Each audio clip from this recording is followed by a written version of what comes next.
அஸ்வின், மாணிக்க Vinayagam sir வச்சுக்கிட்டு பேச வேண்டாம்னு நினைச்சேன். உங்களுக்கு எப்படி அவர் பழக்கம்? ரகு அறிமுகப்படுத்தினா. கார்மெண்ட்ஸ்க்காக பேங்க்ல கட்ட வேண்டிய 50 lakhs அவர் தான் ஃபைனான்ஸ் பண்ணியிருக்காரு. அப்போ மகா கிட்ட உங்க அப்பா வாங்கின 50 லட்சம்? மலேசியா வந்த அப்பா எனக்கு ஃபோன் பண்ணிட்டே இருந்தாரு. நான் அவரை மீட் பண்ணவே இல்லையே. அன்னைக்கு கூட நான் உங்கள்கிட்ட ஃபோனில் சொன்னேன்ல. அதனால மகா கொடுத்த 50 லட்சத்தை பத்தி எனக்கு எதுவும் தெரியாது. என்ன அஸ்வின், மகா காதுல சுத்தின மாதிரி என் காதுலயும் பூ சுத்துறீங்களா?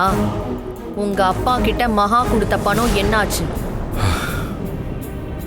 மேடம், என்ன போய் சந்தேகப்படுறீங்களா?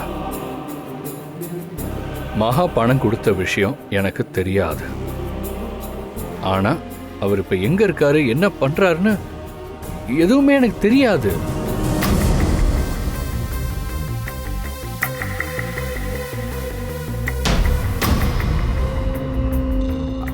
ஆமாக்கா, மகன் மேடம் வந்து பணத்தை கொடுத்துட்டு போன பிறகு நானும் அங்கிருந்து போயிட்டேன். சார் பணத்தை எங்கே சேஃப்கார்ட் பண்ணிட்டு போனான்னு தெரியல.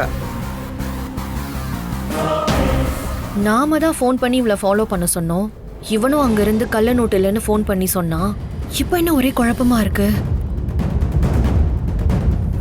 மேடம், என்ன யோசிக்கிறீங்க? நான் கார்மெண்ட்ஸ் ஆரம்பிச்ச விஷயம் தெரிஞ்சு கண்டிப்பா அப்பா என்னை பார்க்க வருவார்.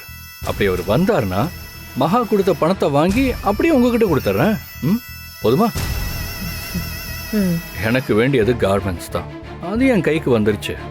உங்க பணம் எனக்கு எதுக்கு மேடம்? அது உங்களுக்கு தான். ஸோ இப்போதைக்கு வெற்றியை செலிப்ரேட் பண்ணலாம். மேம், நல்ல மூடு ஸ்பாயில் பண்ணிக்க வேண்டாம். Come on.